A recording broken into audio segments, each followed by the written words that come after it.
ebidduka mpola mpola naye wakedde watatubulire gwe ali mu kitundu ky'Nansana gyokedde enkya ya leero. Ndowooza okutandika oba okuddamu okulaga abantu entambula y'ebidduka nga bweyimiridde mu bitundu by'eggwanga ebyenjawulo tujja kumala kuva mu kulonda kubanga motoka ntono nnyo eziyingira ekibuga naddala ku makya ate oba oliawo abantu bangi abamu basigalayo mu byalo gye balina okulondera olwa transport okuba nti bagenda ne sente nyingi oba sente ezabatwala zaali nyingi kyentegeeza ate amadde era ziba nyingi kati ne bagamba nti okuva ku 25 okutuuka ku 14 ki ekirala kye tuba tulinda abo bonna abalina okulondera mu byalo abasinga oba oliawo ng'ensawo zaali sinzigumivu bulungi basigalayo mu byalo balindire eddala oba oliawo embeera esooke eggwe ey'okulonda ate balidda mu maaso awo. Abali mu studio mbalamusizza nnyo nnyini ddala Wamala Muhammad ne Fedina Bwire abagenda maaso n'okuweereza ennaku zeezo ezibulayo ogatta wiiki emu yokka oba engalo ezikola wiiki zezibulayo okulabika nti atugenda mu kulonda buli omu oba oliawo akweyeesunga ate nga mu kiseera kyekimu buli omu kweyeeraliikirira ate balimanyi butya ate bwe binaggwa tebamanyi butya bwe binaabeera naye nga ffe abamawulire tulina okubalaga enteekateeka nga bweyimiridde abitongole ki ebyetegese era byetegese bitya n'ebiringaawo. Ekindeese wano anzize okusampulingako ate ku poliisi emu n'enteekateeka n'entegeka n'engeri oba oliawo bannaffe abakuumaddembe gye beetegeseemu kubanga okusinziira ku ripooti gye nafunye okuva ku omu oba oliawo ku mikwano gyange operations zigenda kubeera joint era nga bwe zibadde mu kiseera kyonna kino kye tulimu ekya okulonda era njagala okutegeeza abantu mwenna abagenda mu maaso nzize nkibategeeza n'okuba nga muwolokosa okuwolokosa okw'emimwa ng'ogyeko kuno okuwolokosa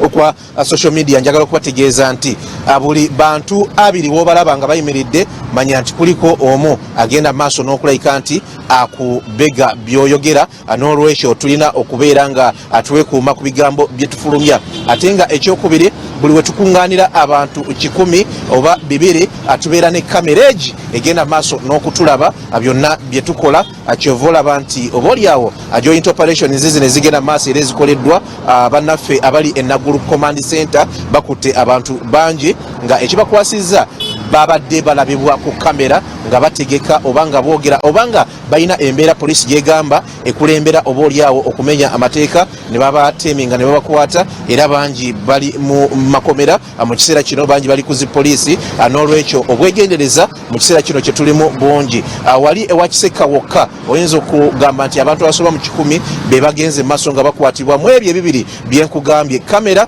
oba oliawo ne spy akubeera wakati n'olwekyo mubeere begendereza nnyo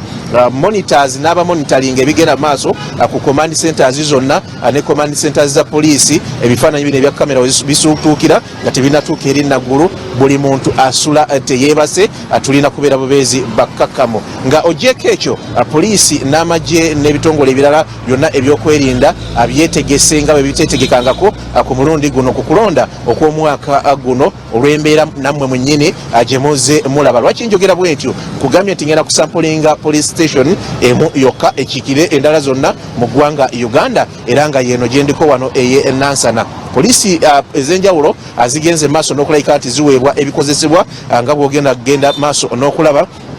nti oba oliawo kumpi buli police station yaweereddwa pikipiki ezisoba mu 10 okulayika nti zirawuna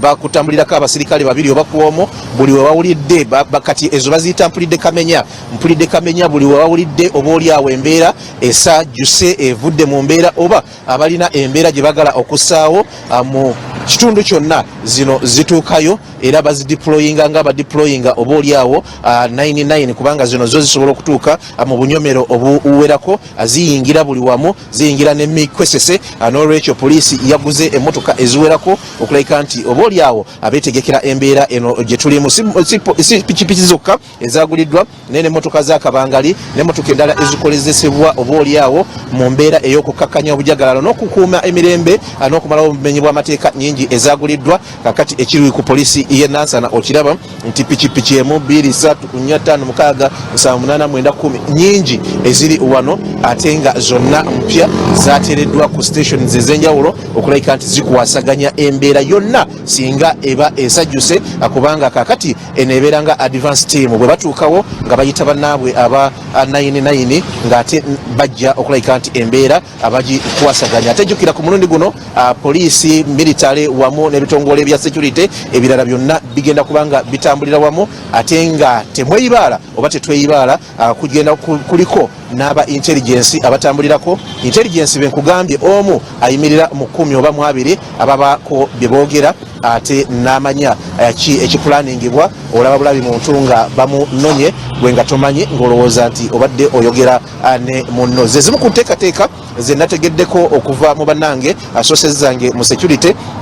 nti buli kituli bagezezzaako okukiziba ate bagenda kutekinga chances bannayuganda babadde obaoliawo balina kyeboogera nti obaoliawo bwe tunaamala okulonda oba bwe tunaaba mu kulonda oba oluvannyuma lw'okulonda president ayinza otuzzaayo mu lockdown ekyo kiyinza okuba nga tekijja kusoboka ekituufu kiri nti ku mulundi guno ate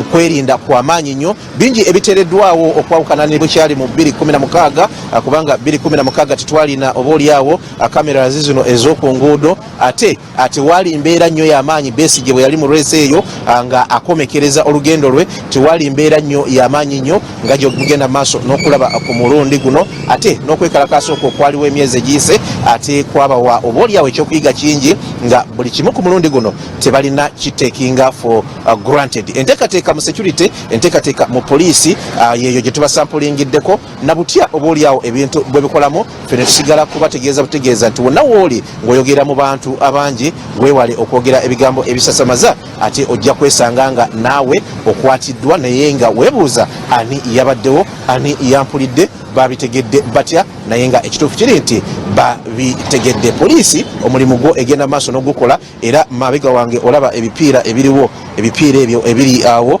ku bitaala ebyo ebipiira ebyo cameras zeziraga n'abo abantu benkugambye be babulira ku bantu ku ki ekiri ku ground era poliisi yeegenda bugenzi ng'eyoola buyoozi kubanga ate waliwo ekirowoozebwa nti waliwo abategeka okutabangula embeera nga tumaze okulonda oba nga tuli mu kulonda so vigilance y'amaanyi nnyo nebigenda maaso n'okukolebwa kati mu kiseera kino mu security by'amaanyi nnyo tebatudde tebeebaka tebasumagira buli kimu ate bagenda maaso n'okirondoola n'eriiso